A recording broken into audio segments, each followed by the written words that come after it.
रङ्गिणीन्यस्तवारौ तत्सम्प्राप्तागमान्त विदयमनुगणं शिष्टतापूर्णमग्र्यं श्रेष्ठश्री रङ्गरामानुजमुनिकरुणा लब्धमोक्षाश्रमन्तं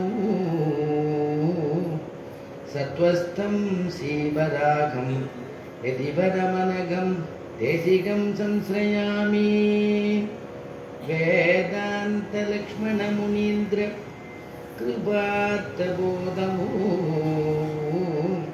तत्पादयुग्म सरसीरुह भृङ्गराजमो त्रय्यन्तयुग्म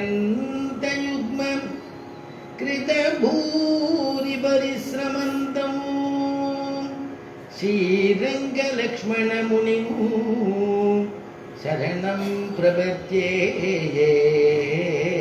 श्रीमान् वेङ्कटनाथार्यः कवितार्किककेसरी वेदान्ताचार्य वर्यो मे सन्निधत्तां सदा हृदि दिशन्तु मे देव सदा द्वदीयाः कयातरङ्कानुचरा कटाक्षाः श्रोत्रेषु पुंसाम् अमृतं क्षरन्तीं सरस्वतीं संसितकामधेनुं स्वप्रेयसश्रवणयोः अमृतायमानां तुल्यां त्वदीयमणिनूपुर सिञ्चितानां गोदे त्वमेव जननीं त्वदभिष्टवार्हां वाचं प्रसन्नमधुरां मम संविदेही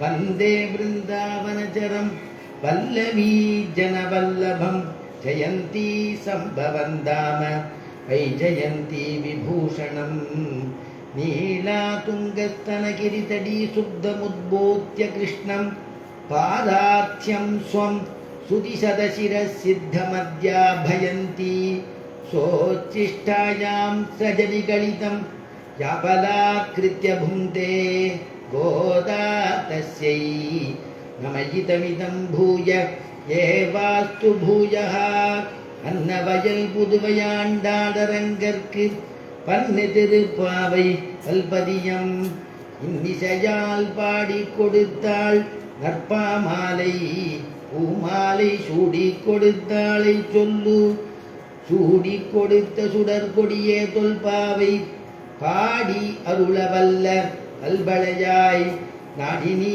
வேங்கடவர்க்கு என்னை விதியென்றையும் மாற்றம் நாம் கடவா வண்ணமே நல்கு அசாத்திய சாதக சுவாமின் அசாத்தியம் தவ கிம்பத ராமதூத கிருபா சிந்தோ மத்காரியம் சாதஜ பிரபோ ராமதூத கிருபா சிந்தோ மத்காரியம் சாதய பிரபோ ஓ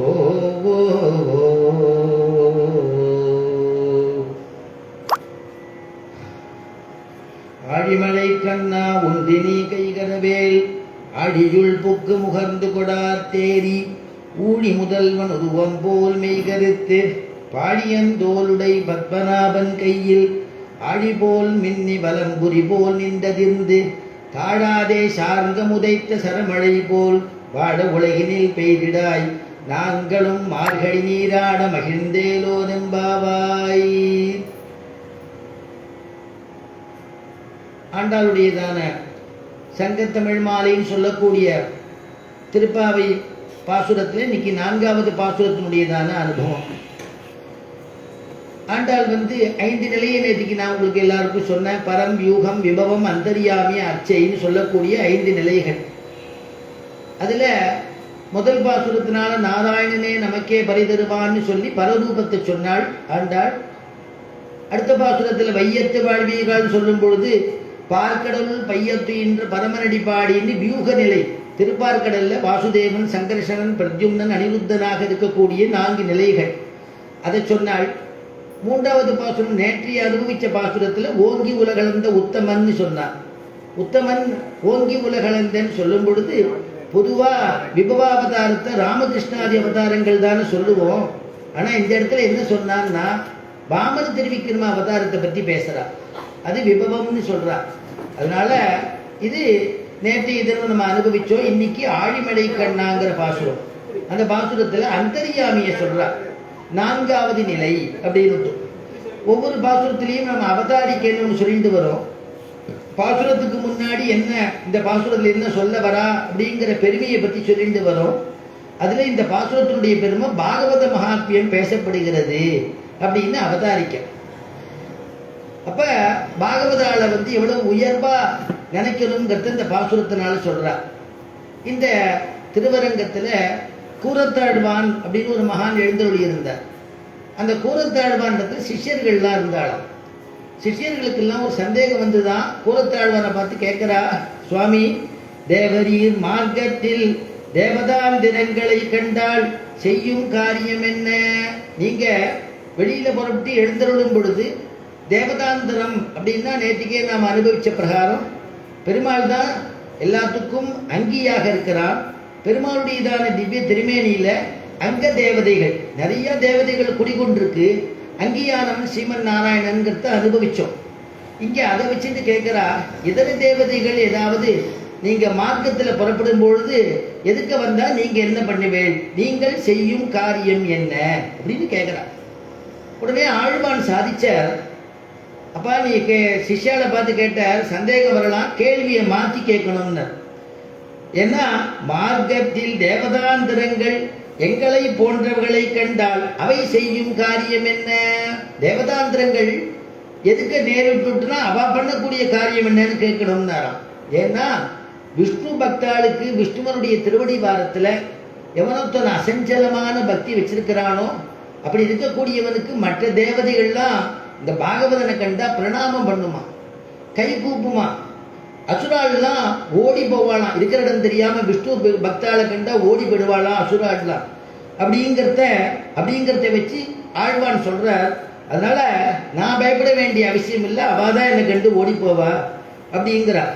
அப்படின்னா என்ன அர்த்தம்னா, அத மனசுல திருவுள்ளம் கொண்ட ஆண்டாள் இங்க பூமி பிராட்டியாரா இருந்து ஆண்டாளாக அவதரிச்சுட்டா பரம பாகவதை. அனவரதமும் ஸ்ரீமன் நாராயண மனசுல கொண்டு இருக்கக்கூடிய ஆண்டாள் பர்ஜன்ய தேவதைய, அவளுக்கு பர்ஜன்ய தேவதைக்கு அதிகாரம் பிறப்பிக்கிறார், ஆணை பிறப்பிக்கிறார். அதனால இங்க ஆச்சரியமா அனுபவிக்கிறார். உபய விபூதி நாயகன் சர்வேஸ்வரன் பரமபதத்தை விட்டு தன்னை தாழ விட்டு கொண்டு, உபய விபூதி நாயகன் பேரு எம்பெருமானுக்கு. உபய விபூதினா என்னன்னா நித்திய விபூதி, லீலா விபூதின்னு ரெண்டு. நித்திய விபூதினா பெருமாள் சாஸ்வதமாக பரமபதத்துல வைகுண்டத்தில் இருக்கக்கூடிய ஒரு நிலை நித்திய விபூதி. விபூதினா ஐஸ்வர்யம்னு அர்த்தம். அதனால அந்த ஒரு நிலையை பரமபதத்தை சொன்னார்.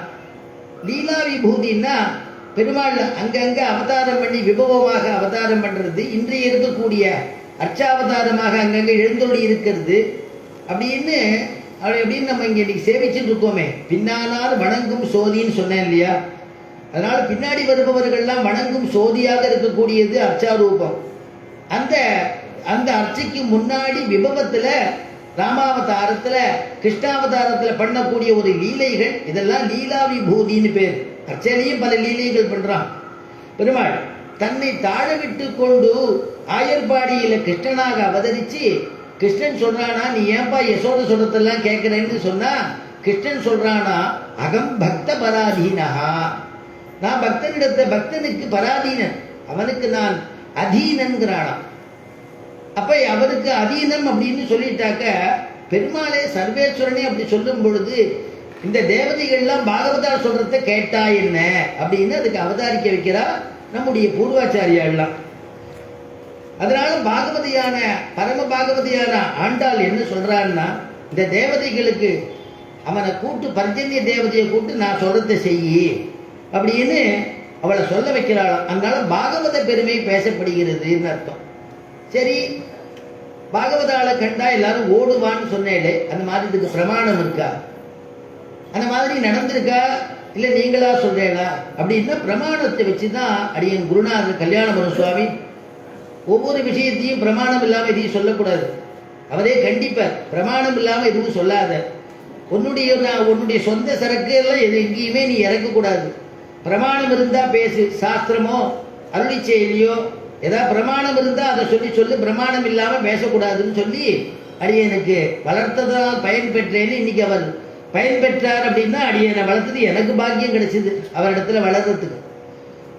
அதனால இங்க பாகவதால கண்டா அசுரா எல்லாம் ஓடுவான்னு சொன்னேன். யமதர்மராஜன் கூட பயப்படுறானா. யமலோகத்துல புதுசா ஒரு கிங்கரன் வேலைக்கு சேர்ந்துட்டான். அவனுக்கு இது தெரியாது, என்னென்ன பண்ணணும் என்னன்னு தெரியாது. கையில பாசக்கயிறு எடுத்துட்டான், இன்னொரு கையில பார்த்தா கோலை எடுத்துட்டான், தண்டத்தை எடுத்துட்டு பூலோகத்துக்கு கிளம்புறான். கிளம்பக்கூடிய அவனை பார்த்து, அந்த கிங்கரனை பார்த்து யமதர்மராஜன் கூப்பிடுறான். அப்பா ஒரு நிமிஷம் இங்க வா அப்படின்னு சொன்னான். என்ன பண்ண போறேன்னு, இன்னைக்கு கணக்குல என்னென்ன ஜீவனை கொண்டு வரணும்னு சொல்லியிருக்கேளோ அதெல்லாம் கொண்டு வந்து விடுறேன். சப்ஜாடா பாசக்கயிறை போட்டு இழுத்துன்னு வந்து விடுறேன், அதுக்காக போயிட்டு இருக்கேன். அதுக்காகத்தான் சொன்னேன், எல்லாரிடத்துலையும் பாசக்கயிறை வீசுறாதப்பா, பாகவதால் இடத்துல போகாத. ஏன்னா பாகவதாளுக்கு நான் தலைவன் இல்லை. பாகவதாளுக்கு யார் தலைவன்னா பெருமாள் ஸ்ரீமன் நாராயணன் தலைவன் அப்படிங்கிறத சொல்றானா. அந்த சொல்றதுக்கு மகா விஷ்ணு புராணம் பிரமாண ஸ்லோகம் இருக்கு, ஸ்ரீமத் பாகவதம் பிரமாண ஸ்லோகம் இருக்கு. ஸ்வபுருஷமபி வீக்ஷ்ய பாசகஸ்தௌ ஸ்வபுருஷமபி வீக்ஷ்ய பாசகஸ்தௌ வததீயமகாகில தஸ்ய கர்ணமூலே பரிகர மதுசூதன பிரபன்னான் பிரபுரகம் மஞ்சனாம் ந வைஷ்ணவானாம் பிரபுரகம் அஞ்சனாம் ந வைஷ்ணவானாம் ஸ்வபுருஷம் அபிவீக்ஷ்ய பாசகஸ்தம். அப்படி கிளம்பிட்டு பார்த்து யமதர்மராஜன் சொல்றான், அப்பா நீ பாசக்கயிறு எல்லா பேரையும் வீசுடாத. ஸ்வபுருஷம் அபி வீக்ஷ்ய பாசகஸ்தம், அதோட கிளம்புற நீ, அதனால எல்லா பேரையும் வீசுடாத. பாசகஸ்தம் வததி அப்படின்னா சொல்றதுன்னு அர்த்தம். யமன் அந்த கிங்கரனை கூட்டு காதோட சொல்றானா, வததி யமகா தஸ்ய கர்ண மூலே. என்ன சொன்னான்னு கேட்டானா, பரிகர மதுசூதன பிரபன்னான் பரிகர மதுசூதன பிரபன்னான் பிரபுரகம் அஞ்சென்று நாம் ந வைஷ்ணவானாம் பிரபுரகமும் அஞ்சென்று நாம் ந வைஷ்ணவானாம் பிரபுரகம் அஞ்சென்று நாம் ந வைஷ்ணவானாம். அப்பா என்ன காதல கூட்டு சொன்னான்னா, பரிகர யார் இடத்துல போகாதுன்னா மதுசூதன பிரபன்னர் இடத்துல போகாத. அவள் மதுசூதன இடத்துல பிரபத்தி பண்ணிட்டவா, அவள் இடத்துல பாசக்கயிறை வீசுடாத. அவளுக்கு நான் தலைவன் இல்லை. சோறும் தண்ணீரும் தாரகமாக கொண்டவனுக்குத்தான் நான் பிரபு. சோறும் தண்ணீரும் எப்ப பார்த்தாலும் என்ன சாப்பிடணும், என்ன தீட்டு சாப்பிடணும், மறுபடியும் என்ன சாப்பிடலாம் நினைச்சிட்டு வீண் பொழுது போக்கிட்டு பாபங்களை பண்ணிட்டு இருக்கிறவளுக்கு தான் நான் பிரபு. ஆனா மதுசூதன் இடத்துல எவனொத்தன் பிரபத்தி பண்ணிட்டு இருக்கானோ, பெருமாளே கதின்னு இருக்கானோ, அவளுக்கு நான் பிரபு இல்லப்பா, அவளுக்கு பெருமாள் பிரபு என்னையும் சேர்த்து மாட்டி விட்டுடாதுன்னு காதோட சொன்னான். அப்படியே இது ஆச்சரியமா சுவாமி திருமயிச்சை பிரான அற்புதமா சொல்றார். இதே விஷயத்தை தமிழ் பாசுரத்துல கொடுக்கிறார். திறம்பேன் மின் கண்டீர் திறம்பேன் மின் கண்டீர் திருவடி தன்னாமம் திறம்பேன் மின் கண்டீர் திருவடி தன்னாமம் மறந்தும் புறந்தொழாம் மாந்தல் இறைஞ்சியும் சாதுவராய் ஏற்றுமின்கள் என்றாள் நமனும் தன் தூதுவரை கூவிச்செவிக்கு நமனும் தன் தூதுவரை கூவிச்செவிக்கு. அப்படி முடிக்கிறார் பார்த்தீங்களா? வததி யமஹா கில தஸ்ய கர்ண மூலேன்னர் பாகவதத்துல விஷ்ணு புராண ஸ்லோகமும் உண்டு. அதையே அப்படியே வச்சு ஆழ்வார் இங்க அற்புதமா சாதிக்கிறார். என்னன்னா, திறம்பேன்மின் கண்டீர் திருவடி தன் நாமம், நாமத்தை சொன்னவன் இடத்துல போகாத, மறந்தும் புறந்தொடா மாந்தர் ஸ்ரீ வைஷ்ணவன், பரம ஸ்ரீ வைஷ்ணவன். அதனால மாந்தர் அப்படிப்பட்டதான உயர்ந்த குலத்துல பிறந்தவர், அவன் இடத்துலாம் போகாத.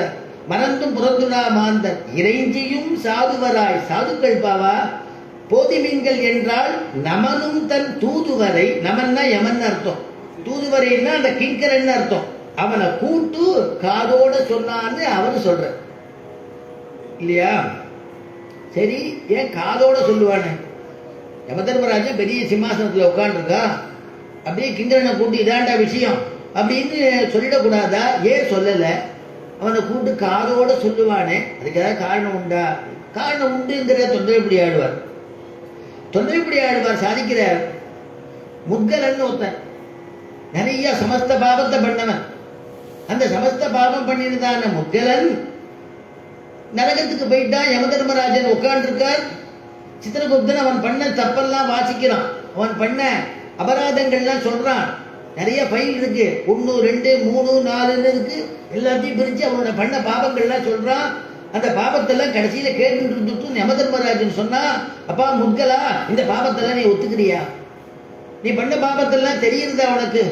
இவ்வளவு வாசிச்சாலே ஒத்துக்கிறியான்னு. இந்த பாவத்தை நான் ஒரு பாவத்தை கூட ஒத்துக்க மாட்டேன்னுட்டான். என்னப்பா நீ தானே பண்ணியிருக்க, நீ இவ்வளவு தூரம் சொல்லி சித்திரகுப்தன் கணக்கெடுத்து இவ்வளவு சொல்றான், நீ எதுவும் ஒத்துக்க மாட்டேன்னு சொல்றியே, எவனுக்கு மேல எனக்கு மேல நீ எவனா இருப்ப போல இருக்கு, எதை வச்சு நீ சொல்றேன்னா? உடனே அவன் சொன்னாராம் முத்கலன், நான் எவ்வளவு வேணா பாவம் பண்ணியிருப்பேன், எனக்கு தர்மசாஸ்திரம் தெரியும், போய் தர்மசாஸ்திரம் வாய்ச்சிருக்கேன், பகவன் நாம நான் சொல்லியிருக்கேன் தெரியுமா? பகவன் நாமா நான் சொன்னதுக்கே எல்லா பாவமும் பொசுங்கி போயிருக்கணும், அப்புறம் எப்படி பாவம் இருக்கும் அப்படின்னு அவன் கேட்டானான். இந்த ஒரு நிகழ்வை ஆழ்வார் அற்புதமாக தொண்டரைப்படி ஆழ்வார் பாசுரத்தில் வைக்கிற. நமனும் முத்கலனும் பேச, நமனும் முத்கலனும் பேச, நரகில் நின்றார்கள் கேட்க. நமனும் முத்கலனும் பேச, நமன்னா யமதர்மராஜன், முத்கலனும் 2 பேரும் பேசுறாளாம். அங்க அனுபவிச்சுட்டு இருக்கா. என்னன்னா நரகமே, அந்த நரகத்துல என்னால தாங்க முடியலையே, இவ்வளவு கஷ்டம் இருக்கே, எல்லாரும் ஊன்னு கத்திட்டு இருக்கா. இவா 2 பேரும் பேசிக்கிறத பார்த்த உடனே கப்சிப்புன்னு ஆயிட்டா, காதால கேட்கிறாளாம். என்ன பேசிக்கிறா அவ 2 பேரும்? நரகில் நின்றார்கள் கேட்க, நரகமே சுவர்க்கமாகும். கேட்டாளா? என்ன சொன்னா முத்கலன்? நான் பகவன் நாமாவை சொன்னேன்னு சொல்லிட்டு விட்டுருந்தா கூட பரவாயில்ல, நான் கிருஷ்ணாராமா கோவிந்தான்னு சொன்னேனே அப்படின்னா, இந்த கிருஷ்ணாராமா கோவிந்தாங்கிறது நரகத்தில் இருக்கிற அத்தனை பாவிகளுக்கும் காதில் விழுந்துட்டான். உடனே என்ன ஆச்சுன்னா, பெருமாள் உடனே கிருபை பண்ணாரா, சரி இவ சொல்லக்கூட வேண்டாம், காதால பகவன் நாமாவை நான் இப்ப அவ சொன்னதை கேட்டுட்டாலோ இல்லையோ அதுவே போரும்னு பெருமாள் என்ன பண்ணாரா, அத்தனை பேரையும் அங்கேருந்து அழைச்சிட்டு போய் சொர்க்கத்துல கொண்டு போய் உடலையாம். அந்த நரகத்தையே கன்வெர்ட் பண்ணிட்டாராம்.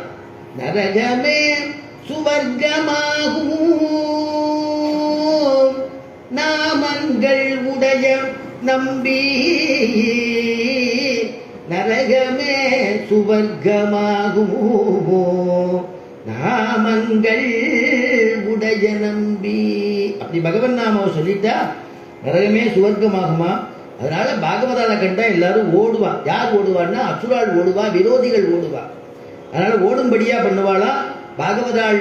யார் வைஷ்ணவ பாகவதாள்னு பாகவதர் சொல்றது, வைஷ்ணவானாம் யதா சம்புகுங்கிறது. சம்புகுன்னு பாகவத, சம்புகுன்னா சிவபெருமான். பரம பாகவதன் யாருன்னா, முதல் பாகவதன் யாருன்னா சிவபெருமான் தான், விஷ்ணு பக்தனா. ஏன்னா இப்படியே திருவடி நேற்றுக்கு சொன்னோமே, அனுபவிச்சோமே, அப்படியே கீழ் லோகத்தில் இருக்கக்கூடிய 7 லோகத்தையும் பெருமாள் அளந்த அந்த திருவடியானது மேல நோக்கி புறப்பட்டது. பூலோகம், புகர்லோகம், சுவர்லோகம், ஜனலோகம், மகலோகம், தபோலோகம், எல்லா லோகமும் சத்தியலோகம் பரியந்தம் அந்த திருவடி போயிடுத்து. அங்க பார்த்துட்டு இருந்த பிரம்மா சந்தோஷப்பட்டார். ஆகா, நாம போய் அந்த திருவடியை பார்க்க வேண்டி இருக்க, விஷ்ணு எங்க இருக்கான்னு தேடிட்டு அவன் திருவடியை தேடிட்டு போக வேண்டியிருக்க, நம்மாத்துல இந்த திருவடி வந்து இப்படி தெரியறதே, அப்படி நமக்கு சேவை கொடுக்குறாரே அப்படின்னு அந்த திருவடியை பார்த்துட்டு இந்த திருவடிக்கு ஏதாவது பூஜை பண்ணா தேவையில்லையேன்னு அந்த கமண்டல தீர்த்தத்தால அந்த பெருமாள் திருவடியில சேர்த்தாராம், அபிஷேகம் பண்ணினாராம். அந்த அபிஷேகம் பண்ணது அந்த கமண்டல தீர்த்தம் அவர் திருவடி பூர்த்தியாக நனைஞ்சுடல, அவருடையதான கட்டவரல் நனைஞ்சுடல, அவருடையதான 5 விரல்களும் நனையல, கட்டவரல்ல ஏதோ ஒரு பாகம் நனைஞ்சது, அவ்வளவு அம்மட்டிலும் தான் நனைஞ்சது, அவ்வளவு பெரிய திருவடியம். அதனால அம்மட்டிலும் நனைஞ்சது. நனைஞ்ச பிறகு அந்த திருவடி அந்த ஸ்ரீபாத தீர்த்தம் கிடு கிடு கிடு கிடு கிடுன்னு கீழே வந்துட, ஆஹா இவ்வளவு போர்ஸா வருதே பகீரதன்ல. இந்த கதையெல்லாம் பின்னாடி சரித்திரம் வரப்போகுது, அப்ப சொல்றேன். அப்ப இந்த பகீரதன் என்ன பண்ணினா சிவபெருமானத்துல பிரார்த்திச்சுட்டான். இந்த நதி இவ்வளவு கங்கா நதி இப்படி விஷ்ணு பாதோத்பவா கங்கா அப்படின்னு அந்த வாக்கியம்.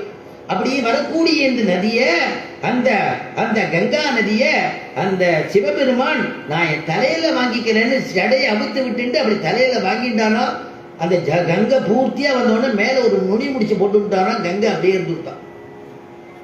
கங்கையை விடுறதுக்கு மனசு வரல பகீரதன். அப்புறம் மறுபடியும் கேட்டு சிவபெருமானை பிரார்த்திச்சுட்டு அதுலேருந்து ஒரு சிக்கை மட்டும் அப்படி பிரிச்சு விட்டானா, அது அப்படியே கிடுகிடுன்னு கொட்டித்தான். இப்ப எதுக்கு சொல்ல வந்தேன்னா, பெருமாளுடையதான அன்றியிலேருந்து இந்திய பரியந்த எந்த சிவன் கோயிலுக்கு போனாலும் மேல பார்த்தா ஆச்சரியமாக பெருமாளுடையதான கங்கா தீர்த்தமானது சொட்டின்றே இருக்கும். அவர் அந்த கங்கா தீர்த்தத்தை விரும்புவாராம். வைஷ்ணவானாம் யதா சம்புஹு. அதனால வைஷ்ணவர்கள் யாருன்னா யதா சம்புஹு, அவர் தான், அவன் தான் பிரதமமான வைஷ்ணவனா அப்படின்னு சொல்றது. அப்போ பாகவதம் எல்லாம் சொல்றாரு இல்லையா, இங்க ஆண்டாள் பரம பாகவதியாக இருக்கிறதுனால அனவரதமும் கிருஷ்ணனையே தியானிச்சுட்டு இருக்கிறதுனால அவ ஆக்ஞை பண்றாளாம். என்ன ஆக்ஞை பண்றா? பர்ஜன்ய தேவதையை கூப்பிடுறா, சம்போதனை பண்றா. ஆழி மழை கண்ணா, ஆழி மழை கண்ணா, ஒன்று நீ கை கரவேல். ஆழி மழை கண்ணா, ஒன்று நீ கை கரவேல். ஆழியுள் பூக்கு முகந்து கொடார் தேரி. ஆழி மழை கண்ணா, ஆழிமழை கண்ணான்னு கூப்பிடுறாளாம். பர்ஜன்ய தேவதையை பார்த்து ஆண்டாள் கூப்பிடுறா. ஆழிமழை கண்ணான்னா நம்ம இந்த பாசுரத்துல அந்தர்யாமிய அனுபவிக்க போறோம்னு சொன்னேன். இது ஆழிமழை கண்ணாவன் நம்முடைய பூர்வாச்சாரியால் 2 அர்த்தம் எடுக்கிறா. ஆழிமழை கண்ணா அப்படின்னு சொல்லும் பொழுது இவ பரம பாகவதியா இருக்கிறதுனால மழைக்கடவுளான வருணனை பர்ஜன்ய தேவதைய கூப்பிடுறா, ஆக்கிய பிறப்பிக்க போறா, அதனால கூப்பிடுறா ஆழிமழை கண்ணான்னு ஒரு அர்த்தம். மற்றொரு அர்த்தம் என்னன்னா ஆழிமழை கண்ணா, ஏன்னா மனசுல எது இருக்கோ, மனசுல எது நினைச்சுட்டே இருக்காளோ அதுதான். எதுக்கு யாராவது வந்தா கூட நாமளே ஒரு விருந்தாளி எதிர்பார்க்கிறோம்னு வச்சுக்கோ, விருந்தாளி எதிர்பார்க்க போறோம், நேற்றுக்கே வரேன்னு சொன்னது வரல, இன்னைக்கு வரோம்னு வாசல்ல ஜன்ன வழியாட்டோ வாசல் வழியா எட்டி பார்த்தோம்னா யாரோ ஒருத்தர் வருவா, அவரை மாதிரி இருப்பா. உடனே அவர் தான் வந்துட்டாரு போல இருக்கு, வந்துட்டாரே அப்படின்னு நம்ம ஒத்து கவனிச்சா வேற யாரோ, அவர் சாயிரா இருக்கு வேற யாரோ அப்படின்னு வந்துருவா உள்ள. சாமானிய மனுஷாட்டத்திலேயே அப்படி இருக்கு. ஆனா ஆண்டாள் கிருஷ்ணனை தவிர வேற யாரும் நினைக்க மாட்டா இல்லையா? மனசுனாலையும் வாக்குனாலையும் அதனுடைய கரணங்கள்னாலையும் கிருஷ்ணனையே நினைச்சுட்டு இருக்கிறதுனால அந்த பர்ஜன்ய தேவதைய மேக வண்ணத்தில் இருக்கக்கூடிய மேக வண்ணனை பார்த்த உடனே ஓஹோ இவன் தான் நம்ம கிருஷ்ணன் தான் வந்துட்டான் போல இருக்கு, ஆழிமழை கண்ணா அப்படின்னு மனசுல இருக்கிற மனோபாவத்தை வெளிப்படுத்துறாள். அந்த மாதிரி உண்டோன்னா வியாக்கியானத்துல எடுக்கிறா. பிரமாணம் எல்லாத்துக்கும் கொடுத்துருக்கா, நீச்ச உபமானம் தான். ஆனா இப்ப சொல்றேன், எல்லாரும் அனுஷ்டிக்கிறதுனால சொல்றேன். செருப்பு வைத்து திருவடி தொழுவாரை போலே அப்படின்னு ஒரு வியாக்கியானம் இருக்கு. மொத்தம் 1500 ரூபாய் கொடுத்து அற்புதமான செருப்பு வாங்கிட்டு வந்துட்டான். அவ ஆண்டையா சொன்னா வர வழியில வாங்க கோயில போய் பெருமாள் சேவிச்சுட்டு கை கூப்பிட்டு வந்துடலாம், நீங்க உற்சவமா இருக்கு போயிட்டு வந்துடலான்னு. இல்லை செருப்பு புதுசா வாங்கியிருக்கேன், அதெல்லாம் ஒரு பாருங்க, பெருமாள் நமக்கு எது இருக்கணுமோ இருக்குன்னு நினைச்சா இருக்கும். அப்படி போட்டுட்டு வாங்க, இத்தனை நாள் இது செருப்பு தானே, இதுக்கு போய் இது பண்ணிட்டு இருக்கல வச்சிருக்கோம் அப்படின்னு சொல்லிட்டு செருப்பு வச்சுட்டு ஆம்பளை ஆளும் பண்ற தம்பதிகளாக 2 பேரும் சேர்ந்து பெருமாள் சேவிக்க போறா. பெருமாள் இவன் சேவிக்கிறானே தவிர நினைவெல்லாம் செருப்புலயே இருக்கான். பார்த்ததை வச்சிருக்கோமே, 1500 ரூபா கொடுத்து இப்போ தானே வாங்கியிருக்கோம், யாராவது எடுத்துட்டு போயிட்டா என்ன பண்ணுறது நினைச்சுட்டே இருக்கானா. நினைச்சுட்டே இருக்கான். அவன் இந்த சுவாமி தீர்த்தம் சாதிச்சார், தீர்த்தம் வாங்கிண்டா சடாரி சாதிச்சுட்டே இருக்கார். உடனே இவனுக்கு விட்டுமே எடுத்து, ஆனா ஞாபகமோ செருப்பு மேல இருக்கு, கொஞ்சம் செருப்பு சாதிக்கும் அப்படின்னாராம். இது நீச்ச உபமானம் தான். ஆனா சொன்ன வார்த்தை அந்த மாதிரியான ஒரு வார்த்தையா இருந்துதான். ஏன்னா நீ என்ன நினைச்சுட்டு இருக்கியோ அதுதான் அவனுக்கு வெளில வரும். மனசுல எது நினைக்கிறோமோ அதுதானே வெளில வரும். அதனால இதை வியாக்கியானத்தில் எடுக்கிறார். சங்கத்தமிழ் மாலை அப்படிங்கிறது இல்லையா, ஆழி அப்படிங்கிற ஒரு பதத்துக்கே சமுத்திரம்னு ஒரு அர்த்தம், ஆழினா சக்கரம்னு ஒரு அர்த்தம். இப்படி எல்லாம் அர்த்தங்கள் மாறி மாறி நமக்கு கொடுக்கிறது ஆழிமழை கண்ணா. அதனால நீ மேகமண்ணன் அவளுக்கு நினைவு மாறி போய் ஆண்டாளுக்கு பாவனா பிரதேசத்தில் தானே நோன்பு பண்றான். அதனால கண்ணன்னு நினைச்சுட்டாலாம், ஆழிமழை கண்ணாங்கிறா. சரி, இவ அப்பா அப்படி நினைச்சிருக்காரோன்னா, அப்பா நினைச்சிருக்காருதான் பொண்ணு நினைக்கிறா. கருவுடை மேகங்கள் கண்டாள். இந்த சுவாமி கே நகர் கோயில்ல திருவாரணம் பண்ணக்கூடிய அர்ச்சகர், அவரை எனக்கு பிரீத்தியா பிரசாதம் கொண்டு வந்து கொடுத்து அவருடைய அனுகிரகத்தில் இன்னைக்கு ஆழிமழை கண்ணா ஆரம்பிக்க ஒரு பாக்கியத்தை கொடுத்துருக்கான். சந்தோஷம், கிருதஜ்ஞையை தெரிவிச்சுக்கிறேன். ஆழின்னா சக்கரம்னு அர்த்தம், ஆழின்னா சமுத்திரம்னு அர்த்தம். இப்படி சங்கத்தமிழ் மாலை பலவிதமான அர்த்தங்கள்லாம் இருக்கு. சரி, இவ மேகவண்ணனா ஆழிமழை கண்ணான்னு கிருஷ்ணன் நினைச்சுட்டாலே இவ அப்பா நினைச்சிருப்பாளோன்னா, அப்பாவும் நினைச்சிருக்காராம். கருவுடை மேகங்கள் கண்டாள், உன்னை கண்டாள் ஒக்கும் கண்கள். அவ அப்பாவே சொல்றார், கருவுடை மேகங்கள் கண்டால், மேகம் கர்ப்போட்டமா இருந்ததுன்னா கருப்பா இருந்ததுன்னா, உன்னை கண்டால் ஒக்கும் கண்கள். கிருஷ்ணா, உன்னை பார்க்கிற மாதிரி இருக்கு எனக்கு. இந்த மேகத்தை பார்க்கும் பொழுது, மேகவண்ண வர்ணத்தை பார்க்கும் பொழுது, கிருஷ்ணா நீ தான் நிக்கிறியோன்னு எனக்கு தோன்றதுன்னு அவ அப்பா அனுபவிச்சாரு, இன்னைக்கு பொண்ணு அனுபவிக்கிறார்.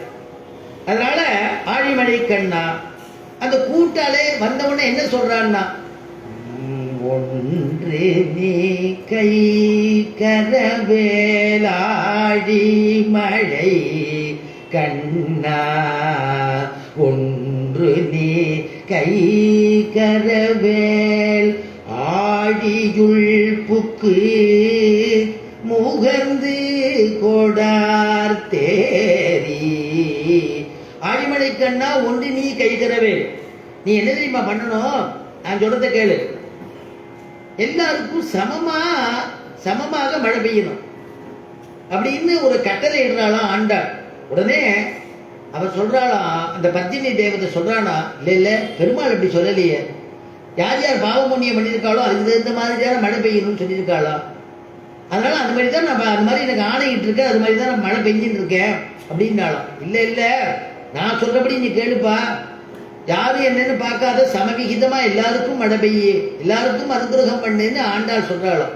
நம்மளெல்லாம் சொல்றா இல்லையா, நீங்க எல்லாம் உங்களுக்கு மழை வந்துருச்சுன்னா உங்க ஊர்ல எல்லாரும் பாக்கியசாலிகள் மழை பெய்யுறது, எங்க ஊர்ல யாரும் பாக்கியம் மண்ணில போட்டுருக்கு மழை பெய்யல அப்படின்னு நம்ம நொந்துக்கிறோம் இல்லையா ஒருத்தருக்குள்ள ஒருத்தர். அதனால பாப புண்ணியம் பண்ணவாளுக்கு தான், புண்ணிய ஆத்மாக்களுக்கு தான் நாங்க மழை பெய்யணும்னு பெருமாள் சொல்லியிருக்காருன்னா. அதனாலதான் பெருமாள் இவ ஆண்டாள் சொல்றா, அப்படி இல்லாத சொல்லாத, எல்லாருக்கும் சமமாக பெய்யணும்னா. அதுக்கு காரணம் என்னன்னா, பெருமாளுக்கு தேவ மாதிருக்கம்னு சொல்றது, தாயாருக்கு நதி மாதிருக்கம்னு சொல்றது. தேவ மாதிருக்கம்னா என்னன்னா, மழையில்லாச்சி மேல வானத்தை பார்த்துட்டே எப்ப மழை வரும்னு காத்துட்டு இருக்கிறது.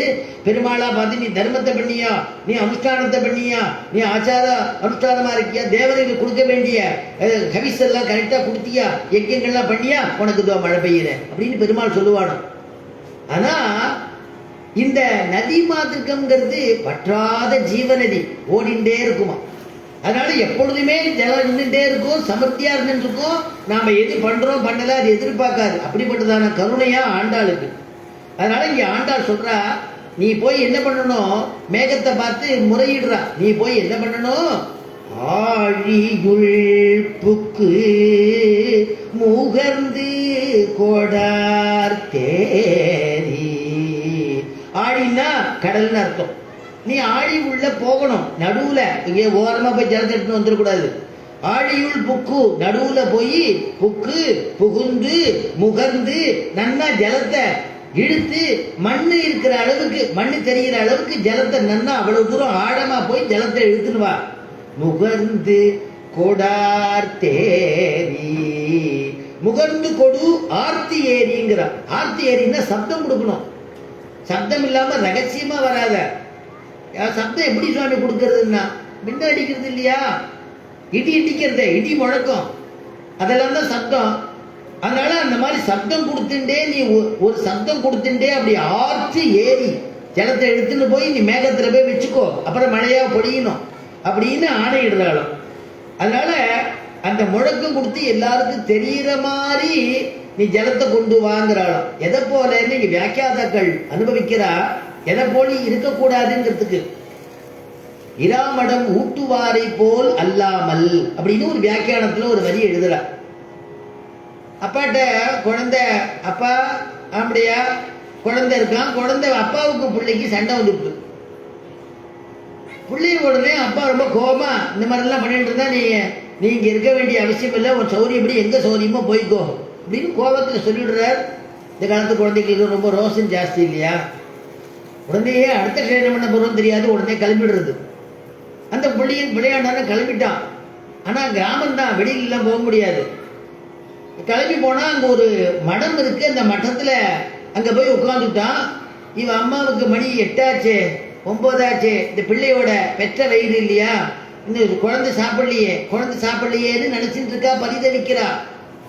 இப்படி யாரையாவது விசாரிப்போமான்னு எங்க உட்காந்துருக்கு எங்க போச்சுன்னு தெரியலையேன்னு ஆத்துக்கார புஸ்தகம் படிச்சுட்டே இருக்கிறச்சே அவருக்கு தெரியாம வெளியில வந்து இப்படி தேடி பார்க்கறா.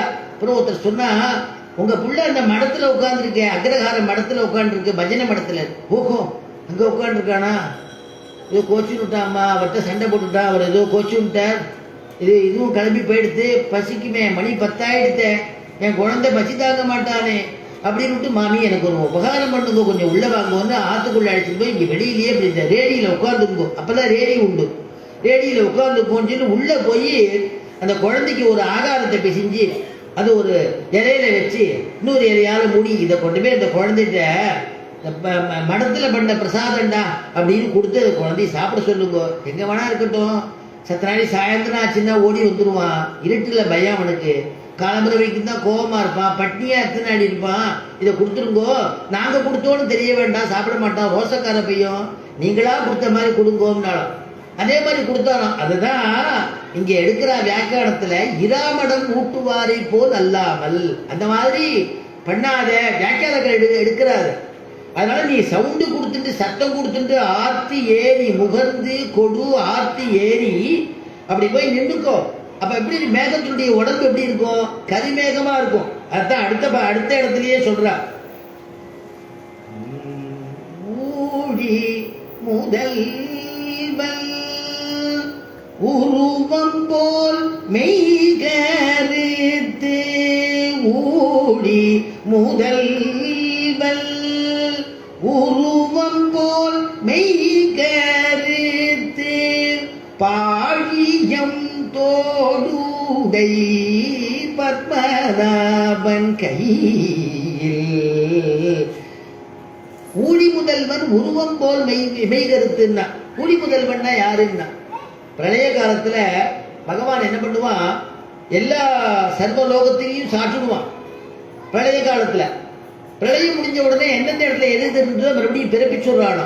திருமங்கை ஆழ்வார் மங்களா சாதனம் பண்ற, பாரினை உண்டு பாரினை உமிழ்ந்து பாரதம் கையெறிந்து, பாரில எல்லாத்தையும் சாப்பிடுறானா, உண்டு உமிழ்ந்து.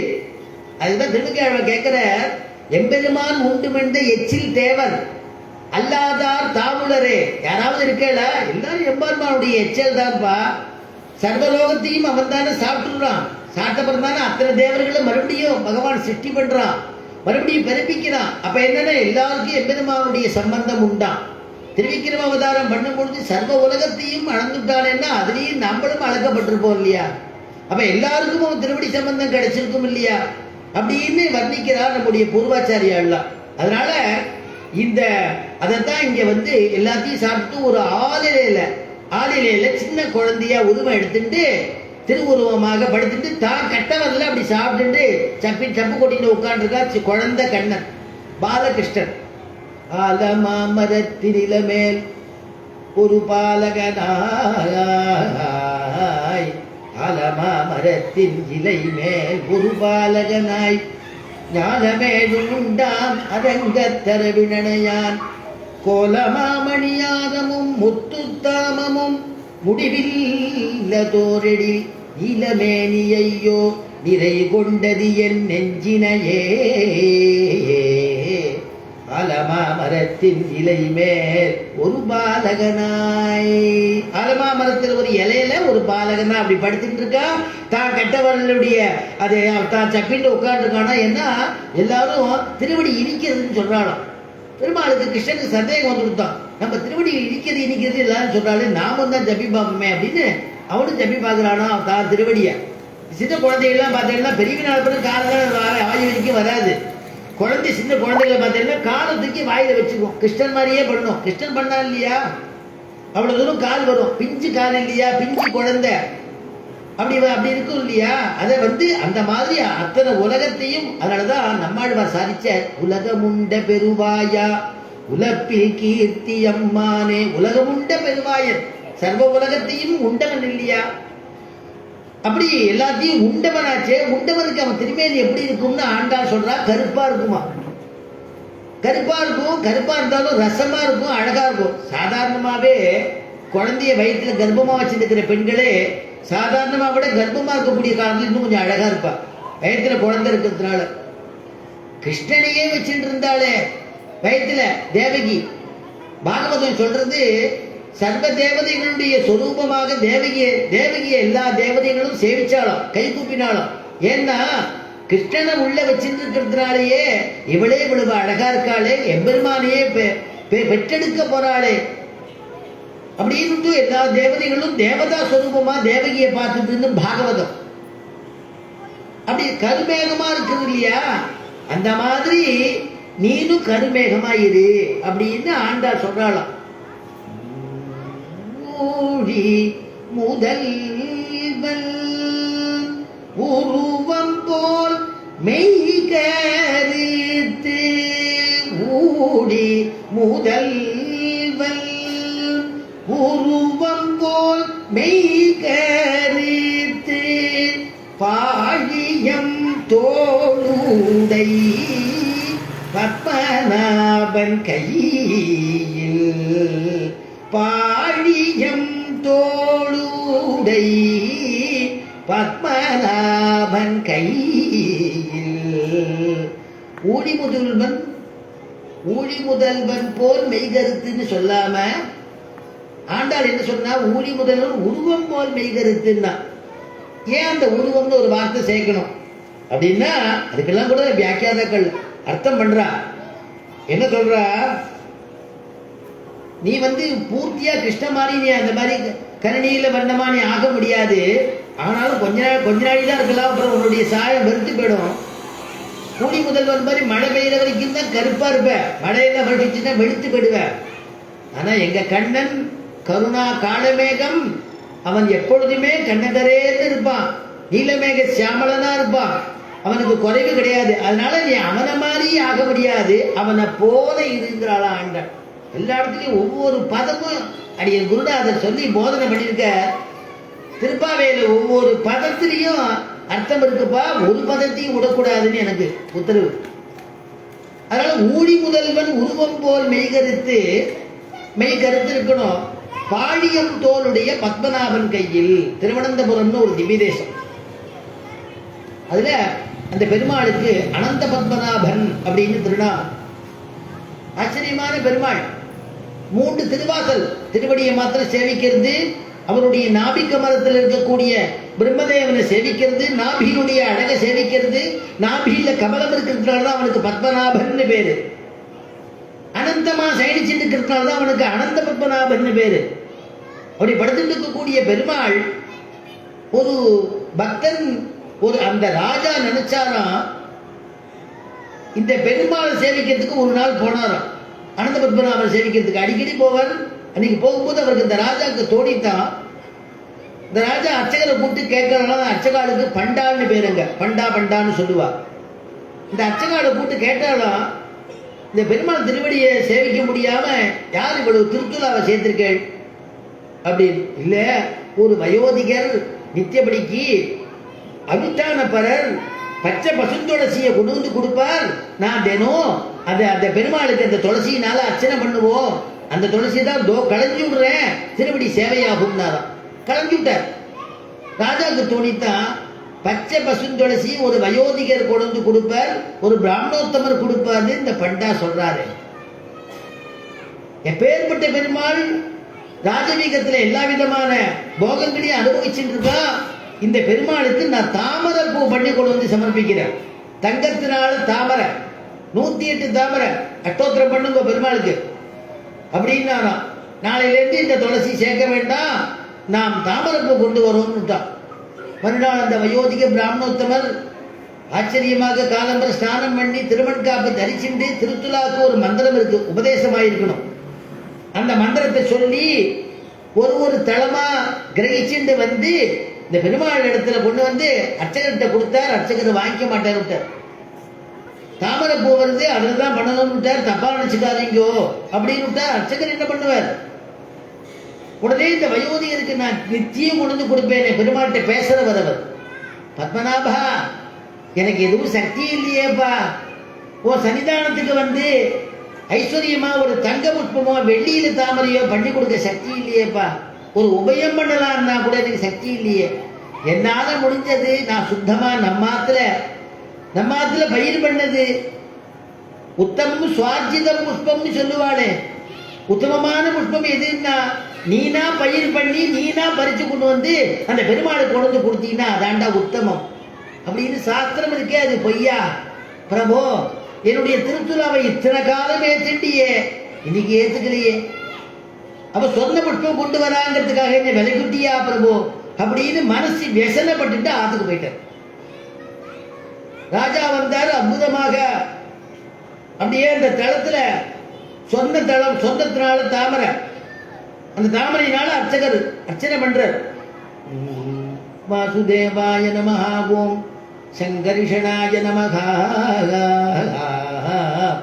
பிரத்யும்னாய நமஹ, ஓம் அனிருத்தாய நமஹ, கேசவாய நமஹ, ஓம் நாராயணாய நமஹ, மாதவாய நமஹ, ஓம் கோவிந்தாய நமஹ, ஓம் விஷ்ணவே நமஹ, மதுசூதனாய நமஹ, திரிவிக்ரமாய நமஹ, ஓம் வாமனாய நமஹ, சீதராய நமஹ, ரிஷிகேஷாய நமஹ, பத்மநாபாய நமஹ, ஓம் தாமோதராய நமஹ, தாமோதராய நமஹ அப்படி அர்ச்சனை பண்றா. அன்னைக்கு ராத்திரி பெருமாளுக்கு மனசு திருப்தி இல்லை. ராஜாவுக்கு எந்த காரணத்தினாலையும் தூக்கம் வரல. ரொம்ப நாளை கழிச்சு தூங்கினா பெருமாள் சொப்னத்துக்கு போனார். ராஜாவை பார்த்து கேட்டார், என்னப்பா நீ வந்து இன்னைக்கு என்ன சொன்னதுனால கொண்டு வந்து சமர்ப்பிச்சிருக்க போல இருக்கே எனக்கு அர்ச்சனைக்குன்னு.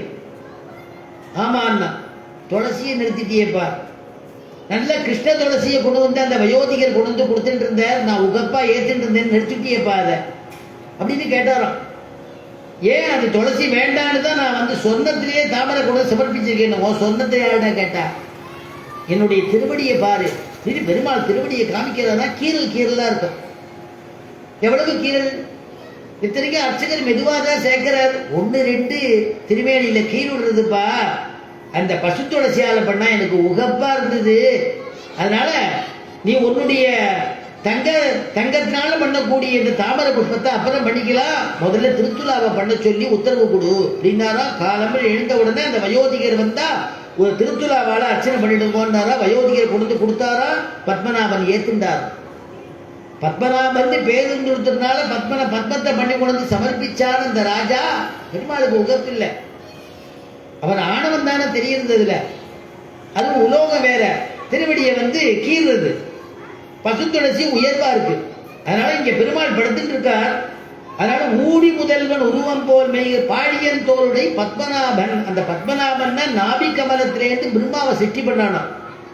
சிட்டி பண்ணதான பிறகு அவன் குழந்தையா இருக்கா இல்லையா பிரம்மா, சதுர்முக பிரம்மா, அவனுக்கு ரட்சிக்கணுமே காப்பாற்றணுமேங்கிறதுக்காக அழகான தோள்கள் உடையதான 2 தோளும் அவனை காப்பாற்றணுங்கிறதுக்காக பாழியம் தோளுடை பத்மநாபன் கையில்.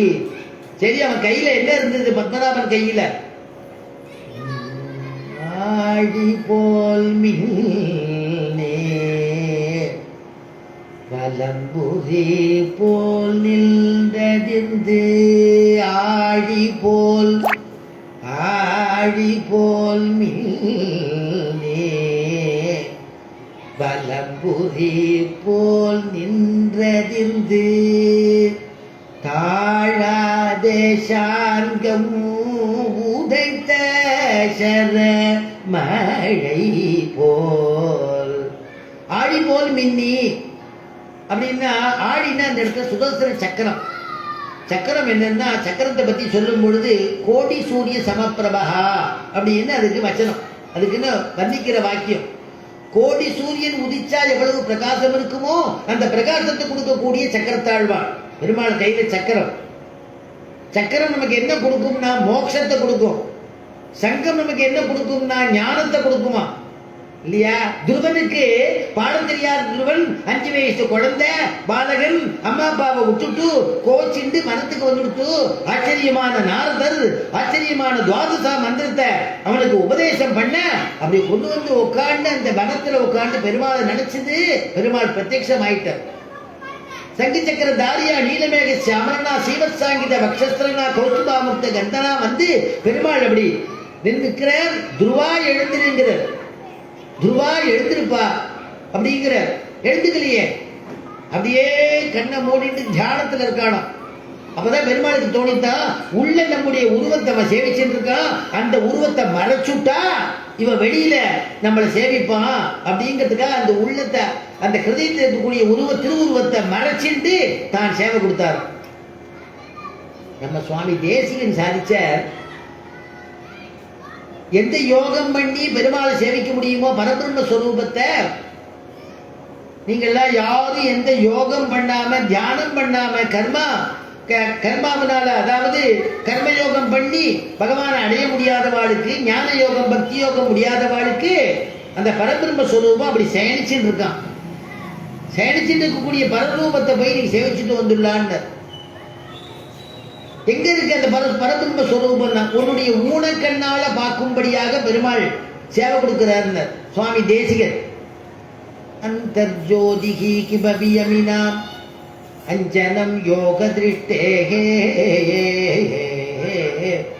அந்தர்ஜோதிஹி கிமவியமினாம் அஞ்சனம் யோக திருஷ்டேஹே சிந்தாரத்னம் சுலபமிகினஹ சித்தி மோக்ஷானுரூபம் தீனாநாதோ வியசன சமனம் தெய்வதம் தெய்வதானாம் திவ்யம் சக்ஷுஹு சுதி பரிஷதா திருஷ்யதே ரங்கமத்யே. அப்பா அந்தர்ஜோதி எல்லாருடைய ஆத்மாவிலையும் அவாவா உருவத்துக்கு தகுந்த மாதிரி பெருமாள் அங்குஷ்டமாக இருப்பான்னு சாஸ்திரம். அங்குஷ்ட புருஷோ மத்தியே ஆத்மனி திஷ்டதி அப்படின்னு வாக்கியம். எல்லாருடைய ஹிருதயத்திலும் இருப்பா பெருமாள். ஆனா அந்த பெருமாள் சேனிச்சுட்டு இருக்காராம், அற்புதமா அப்படி சேனிச்சுட்டு இருக்காராம். சேனிச்சுட்டு இருக்காரு. அந்தர்ஜோதிகி கிபவியமினாம் அஞ்சனம் யோக திருஷ்டேகே. சிந்தாரத்னம் ஞான கண்ணால பார்க்கணுங்கிற அவசியம் இல்ல, ரத்னமா சுலபமிகினஹா சித்தி மோக்ஷானு ரூபம். சிஷ்டாச்சாரம் உடையவா அவளை சேவிக்கலாம். என்னென்ன சுதி பரிஷதாம் வேதங்கள்னால சொல்லப்பட்டதான பரம்பொருள் சொன்னார் இல்லையா? ஸ்ரீரங்க மகாத்மியத்தில் சொல்றச்சே காவேரி விரஜாசேயம் வைகுண்டம் ரங்கமந்திரம். காவேரி விரஜாசேயம் வைகுண்டம் ரங்கமந்திரம் சபாசுதேவோ ரங்கே சஹ பிரத்யக்ஷம் பரமம் பரமோ. எந்த வாசுதேவனோ பரவாசுதேவன் சொல்றோமே வைகுண்டத்தில் இருக்கக்கூடியவன் தான் இங்க இருக்கானா. சஹா வாசுதேவா பிரத்யக்ஷம் பரமம் பதம் பரமவத்தில் இருக்கக்கூடியவன் இங்க சேனிச்சுட்டு இருக்கான் ஸ்ரீரங்க கஷேத்திரத்துல. அதைத்தான் சுவாமி தேசிகன் சுதி பரிஷதாம் வேதத்தினால் சொல்லப்பட்டதான பரபிரம்ம ஸ்வரூபம் இங்க சேனிச்சுட்டு இருக்கு. நீங்க உங்களுடைய ஊனக்கண்ணால பார்க்கும்படியாக பெருமாள் கிருபை பண்ணி தரிசனம் கொடுக்கிறாராம். குடதிசை முடியை வைத்து குணதிசை பாதம் நீட்டி குடதிசை முடியை வைத்து குணதிசை பாதம் நீட்டி வடதிசை பின்பு காட்டி தென் திசை இலங்கை நோக்கி கடல் நிற கடவுள் எந்தை அரவணை துயிலுமா கண்டு உடனென குருகுமாலோ என் செய்கேன் உலகத்தீரே. குடதிசை முடியை வைத்து பெருமாள் ஆச்சரியமா சயனிச்சிருக்காள நம்முடைய ரங்கநாதன் பெரிய பெருமாள். மேற்கு பக்கமா அவனுடையதான திருமுக மண்டலம், கிழக்கு பக்கமா அவனுடையதான திருவடி, இங்கேருந்து இலங்கையை பார்க்கிற மாதிரி இருக்கக்கூடிய திருநேத்திரத்தோட திருமுக மண்டலம் தரிசனம் அங்க. இங்கேருந்து விபீஷணனை பார்க்கிறாரோ, வடதிசை பின்பு நோக்கி வடக்கு பக்கம் பின்னுடைய பின்பக்க தரிசனம் கொடுத்துட்டு இருக்காரு. அப்படி சேனிச்சிருக்காரா பெருமாள். ஸ்ரீவில்லிபுத்தூர்காரர் சொன்னார், ஆழ்வார் தப்பா பாசுரம் பண்ணிட்டார் அப்படின்னாரு. என்ன ஆழ்வாரை போய் தப்பா பாசுரம் பண்ணிட்டாரு? இல்ல இல்ல, தென் திசை இலங்கை நோக்கின்னு இருக்கோ இல்லையோ, தென் திசையில என்ன இருக்கு அது சொல்லுங்கன்னாரா. திசையில இலங்கை நோக்கி தான் இலங்கை தான் இருக்குன்னாரா. இல்ல இல்ல, அவ்வளவு தூரம் போக வேண்டிய அவசியம் இல்லை, ஸ்ரீவில்லிபுத்தூர் இருக்கு அப்படின்னாரா. அந்த பாசுரத்துல தென் திசை நங்கை நோக்கின்னு வந்திருக்கணும், தென் திசை இலங்கை நோக்கின்னு அவர் எழுதிட்டார் அப்படின்னாராம் ஹாஸ்யமா. ஏன்னா ஸ்ரீவில்லிபுத்தூர்காரர் ஆண்டாள் விட்டு கொடுக்க மாட்டாள் இல்லையோ, ஆண்டாள் வஸ்திம்பாள். அதனால அப்படி பெருமாள் சேடிச்சிருக்காரா. பரபிரம்ம ஸ்வரூபத்தை சேவிக்கலாம்னு தொண்டனடி ஆழ்வார் நமக்கு அனுகிரகம் பண்றார். அந்த மாதிரி இந்த சேடிச்சிருக்கு பெருமாள் பலவிதம் உண்டு. இந்த அனந்த பத்மநாபருக்கு 3 திருவாசல்ல தரிசனம். ஆனவந்தார் சேவிக்க போனாராம் பெருமாள். சிஷ்யனுடைய சமிருத்தியோட சேவிக்க போனாராம். முதல்ல திருவடி, அதுக்கப்புறம் 2வது அவருடைய திரு உதரபாகம் சேவிக்கணும், 3வது அவருடைய திருமுக மண்டலம் சேவிக்கணும். திருவடி சேவிச்ச உடனேயே திருவடியில மயங்கி போய் அப்படியே ஆளவந்தார் கீழே இறங்கிட்டாராம். சிஷ்யாலாம் கேட்டா, எதுக்கு இறங்கிட்டேள்? அங்க போய் நாபிகமலத்தை தரிசனம் பண்ணணும் சுவாமி, அவருடைய திருமுக மண்டலம் அடுத்த வாசல்ல இருக்கு, தரிசனம் பண்ணணும்னாலும் அது நமக்கு இருக்கு பிராட்டிக்கு உகப்பா இருக்கும், எனக்கு திருவடி போரும்னாராம். ஏன்னா சேதனர்களுக்கு திருவடியே உத்தேசியம். நம்ம போல இருக்கக்கூடிய சேதனர்களுக்கு திருவடி போரும், திருவடியே சேவிச்சாலே அதுவே போருமே, எனக்கு திருவடியே கதி அப்படின்னு இறங்கிட்டாரா. அப்படிப்பட்டதான அனந்த பத்மநாபனா. அதைத்தான் இங்க ஆண்டாள் அனுபவிக்கிறார். பாழியம் தோடூடை பத்மநாபன் கையில் ஆழி போல் மின்னே. ஆழி போல் மின்னி, ஆழின்னா சக்கரம் சொல்லிட்டேன். மோட்சத்தை கொடுக்குன்னு சொன்னேன் இல்லையா, இந்த மோட்சத்தை கொடுக்கறதுக்கு அதுக்கு ரூட்டு சொல்றேன். நம்முடைய சம்பிரதாயத்துல பஞ்சசம்ஸ்காரம்னு ஒண்ணு உண்டு. ஆச்சாரியர் என்ன பண்ணுவா, பெருமாள் நித்தியப்படி திருவாராதனை சங்கு சக்கரத்தை வச்சுட்டு ஆராதனை பண்ணுவா. சால கிராமத்தோட கூட யார் சமாசனம் பண்ணிக்கணுமோ முத நாள் பிரார்த்திச்சு விட்டா அந்த சங்கு சக்கர இடத்துல, அந்த பெருமாள் இடத்துல பிரார்த்திச்சுட்டு இவாளுக்கு மோட்சத்தை கொடுக்கணும்னுட்டு அந்த சங்கு சக்கரத்தை ஒரு அட்டாட்சரத்தினால் ஹோமம் பண்ணப்பட்டதான அக்னியிலையோ, பெருமாள் ஸ்ரீ லட்சுமி சிம்மனுக்கு காண்பிச்சதான தூபக்காலிலையோ அந்த அக்னியில சங்கு சக்கரத்தை தயிக்கும்படியா பண்ணி வலது தோல்ல சக்கரத்தையும் இடது தோல்ல சங்கத்தையும் பதிச்சு விடுவா. ஏன்னா அந்த அந்த சங்கு சமாச்சயனமே நமக்கு மோட்சத்தை கொடுக்கும் அப்படிங்கிறது அப்படின்னு ஒரு சம்பிரதாயம். அதனாலதான் அந்த சக்கரங்கிறது மோட்சத்தை கொடுக்கும். அந்த ஞானம்ங்கிறது துருவன் பத்தி சொன்னேன் இல்லையா, அப்போ அந்த அந்தரியாமியா இருக்கக்கூடிய பகவான் அந்த தரிசனத்தை மறைச்சான். அப்புறம் துருவன் பார்த்தா அப்படி கண்ணை திறந்து பார்க்கிறோம், அத்தியுதமா பெருமாள் விஸ்வரூபத்துல தரிசனம் கொடுக்கிறார். குழந்தைக்கு 5 வயசு குழந்தை பாடசாலைக்கு போகல, பகலானாவது பாடசாலை படிச்சான். ஆனா பாடசாலை பசங்களுக்கு அவன் சொல்லி கொடுத்துட்டான், அந்த பாடம் அவனுக்கு பிடிக்கல, அதனால அவன் உபதேசம் பண்ணிட்டான். இந்த விஸ்வரூபத்தில் இருக்கக்கூடிய அந்த பெருமாளை பார்த்த உடனே அந்த குழந்தைக்கு ஸ்தோத்திரம் பண்ணணும்னு தோன்றது, வாயில ஒரு அக்ஷரமும் வரல. பெருமாள் கிட்ட கண்ணீர் மல்க நிக்கிறது. பெருமாள் தன்னுடைய சங்கத்தினால அந்த குழந்தை கண்ணத்துல தடவி விடுறான். அந்த பிரவிஷ்யன்னு ஸ்லோகத்தை ஆரம்பிக்கிறது கிட்டு கிட்டு கிட்டு கிட்டு கிட்டுன்னு பெருமாளை வர்ணிக்கிறது. அதனால ஞானத்தை கொடுக்கக்கூடியது எதுன்னா பெருமாளுடைய சங்கம். இந்த இடத்துல ஆண்டாள் எதுக்கு சொல்றாருன்னா துவனி சப்தம். அந்த சங்கநாதம் பண்ணிட்டு வந்தா அத்தனை பேர் நடுங்கணும், நடுங்கும்படியா இருக்கணுமா. அதனால ஆழி போல் மின்னே வலம்புரி போல் நின்றதிருந்து தாழாத சார்கம் உதைத்த சர மழை போல். சார்கம் உதைத்த சரமழை போல். சார்கம்னா எல்லாருக்கும் தெரியும், தனுசு சார்கம். அதுல சரமழை போல் அப்படின்னா சரத்தை அப்படி எடுத்து விடுறது. அது எப்போ விட்டுட்டாருன்னா சக்கரவர்த்தி திருமகனுடைய யுத்தம். சக்கரவர்த்தி திருமகன் எல்லாரோடையும் யுத்தம் பண்றான். அப்ப ராமபிரான் யுத்தம் பண்ணும் பொழுது ஒரே ஒரு சரத்து தான் அம்புதா துணியிலேருந்து எடுத்து அப்படி விடுறான். அது ஒண்ணு அப்படியே 1 4 போறது, 4 8 போறது, 8 16 அப்படி போய் எல்லாரையும் அடிக்கிறது தான். அது எவ்வளவு வேகமா போகுமோ கம்பன் வர்ணிக்கிறான். உன்னுடையதான பானம் எப்பேற்பட்டது தெரியுமா? சொல்லுக்கும் கடிய வேக.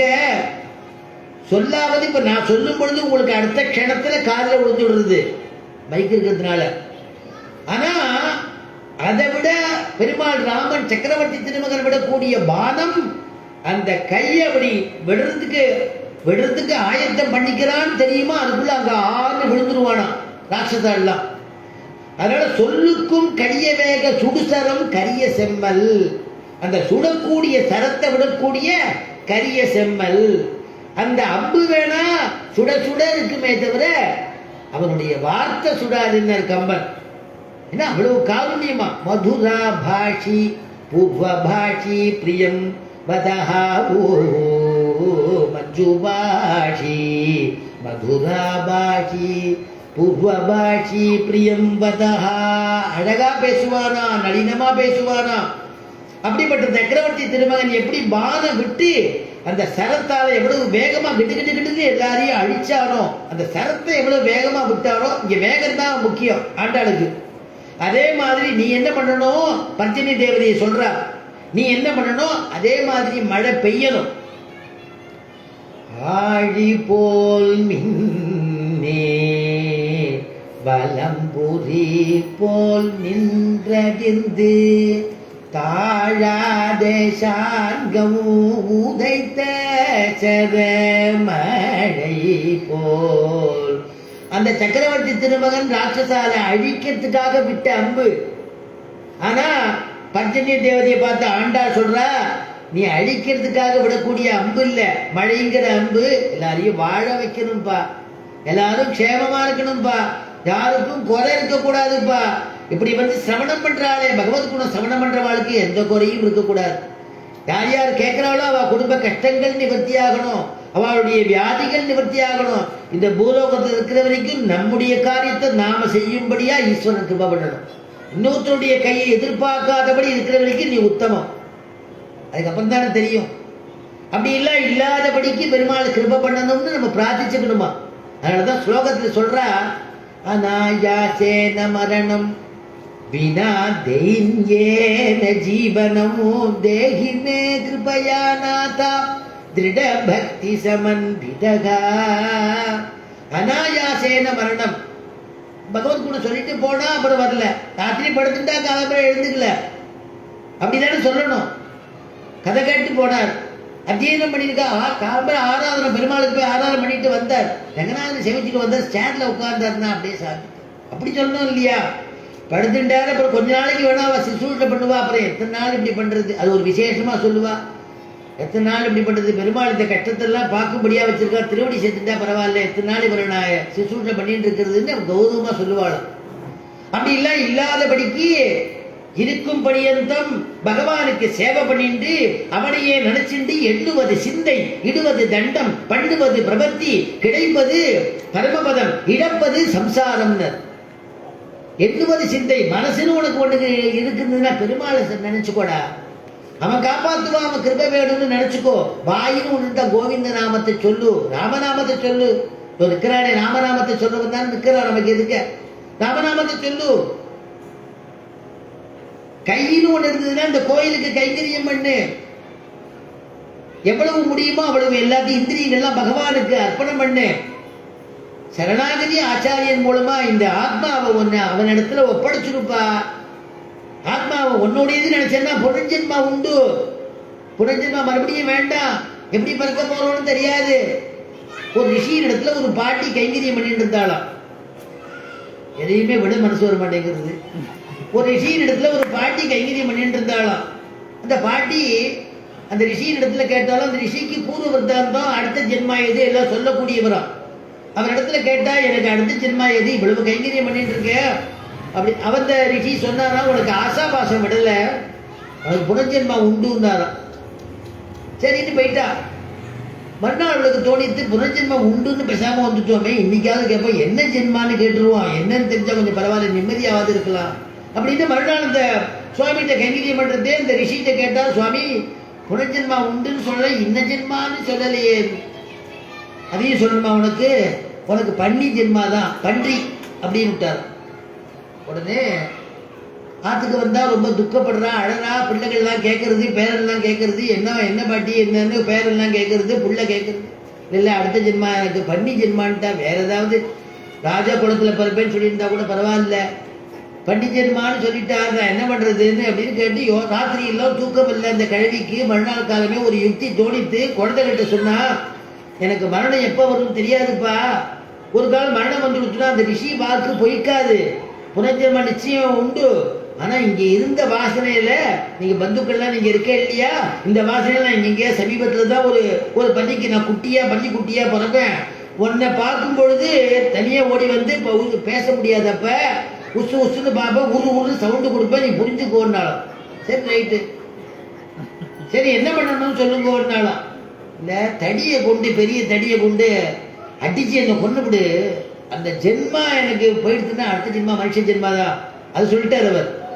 அதனால நான் அடுத்த ஜென்மா நான் ஜாலியாக இருந்துட்டு போறேன், எனக்கு பன்னி ஜென்மா வேணாம்ப்பா, சாக்கடையில் படுத்துக்கிறது இப்போ பார்த்தாலும் இருக்கு, எதையும் சாப்பிட்றது வேண்டாம்ப்பா, எனக்கு தயவு செய்து நீ என்னை வேகத்தில் பிள்ளையா பிறந்திருக்கேன், எனக்கு இந்த உபகாரம் பண்ணுனாலும். இப்போ சொன்ன விசேஷமும் என்னமோ 2 நாள்ல அவள் போயிட்டா.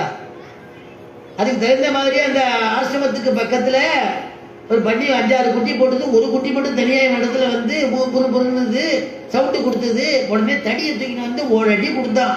அந்த அடி வலி தாங்க முடியாம எடுத்தது ஓட்டம், அந்த பண்ணி கிடுக்கிட்டு ஓடித்து. இவன் துரத்த, அந்த பண்ணி ஓட துரத்த, இவன் நம்ம வயதுல போதும் அடிக்கிறானே, இப்படி அடிச்சுட்டானேன்னு நினைக்கிறது. அப்பதான் மகான் சொன்னார், அந்த ரிஷி சொன்னார், எங்கடா போயிட்டு வரேன்னு கேட்டார். இல்ல அம்மா இந்த மாதிரி சொன்னான், அட பைத்தியமே புனர்ஜென்மா உண்டுன்னு நான் சொன்னேன், பண்டி ஜென்மாங்கிறதையும் அவ கேட்டா, அதனால சொன்னேன். எந்த ஜென்மா எடுக்கிறோமோ அந்த ஜென்மா உடம்புல அவளுக்கு ஆசை இருக்கும்பா, அது தெரிஞ்சுக்கோ. இந்த ஜென்மால வேணா அது சாக்கடையில இருக்கு, நாட்டத்துல இருக்கு, அது எதையோ சாப்பிடுறது வேண்டான்னு இப்ப சொல்லுவா. அந்த ஜென்மா எடுத்துட்டா அதுக்கு அது உகப்பா இருக்கும், அந்த உடம்புக்கு அந்த சாக்கடை சௌரியமா இருக்கும், சுகமா இருக்கும், அது சாப்பிடுற ஆகாரம் அதுக்கு போக்கியமா இருக்கும். அதனால ஜென்மாவெல்லாம் கடிச்சு தான் அனுபவிச்சு தீக்கணுமே தவிர அடிச்சு தீக்கப்படாதுப்பா. அடிச்சாலும் சாகாது, ஓடி போயிட்டு பாரு. அடின்னு சொன்னாலும் நிற்க வேண்டியதானே, அங்க எவ்வளவு அடிப்பட்டாலும் சாகர வைக்க நிற்க வேண்டியதானே. ஏன் ஓடினா, அவன் உடம்புல ஆசை, அவளுக்கு ஆசை, விட்டுடுனாரோ. அதனால இருக்கிற பரியந்தம் பகவானுக்கு கைங்கரியம் பண்ணிட்டு இருக்கணுமோ, அதைத்தான் அனாயாசேன மரணம் வினா தைன்யேன ஜீவனம். வினா தைன்யேன ஜீவனம் தான் என்னன்னா, இருக்கிற பரியந்தம் இன்னொருத்தர்கிட்ட போய் தேகின்னு கேட்கக்கூடாது, ஏன்னா புள்ள கொண்டுட்டே கேட்கக்கூடாது. இருக்கிறவைக்கு நம்ம சம்பாதிச்சா நம்ம சாப்பிடணும். ஏதோ இவ்வளவு பிரசாதம், ஆஞ்சநேய பிரசாதம் இவ்வளவு போறோம், சாப்பிட்டு பேசாம கிருஷ்ணாராமா இருந்துடணும். பாகவத கதை இங்க இவ்வளவும் பிரவச்சனங்கள் நடத்துறது, கர்நாடிக் மியூசிக் ஏதோ நடத்திட்டு இருக்க சத்சங்கத்துல கலந்துக்கணும். இதை கேட்க கேட்க கேட்க மனசு பவித்திரமாயிடும். பெருமாள் சில்லுன்னு அழைச்சிட்டு போடுவான். சிரமம் இல்லாத பிரபத்தி ஆனவாள பெருமாள் தடவி கொடுக்குறான் உடம்ப. அந்த ஜீவன் பிரியச்சே திருநாடிய கடைவா, அந்த கடையிற வலி தெரியாதபடிக்கு பெருமாள் தடவி கொடுத்து இந்த ஜீவனை அழகா அப்படியே புஷ்ப பல்லாக்களை வச்சுட்டு பரம பாகவதோத்தமன் அழைச்சிட்டு போயிடுவானோ இல்லையா. அதுதான் நமக்கு வேணும். வினா தெய்யேன ஜீவனம் தேகி மே கிருபயா நாதா. பிரபோ எனக்கு அதை கிருப பண்ணுப்பா.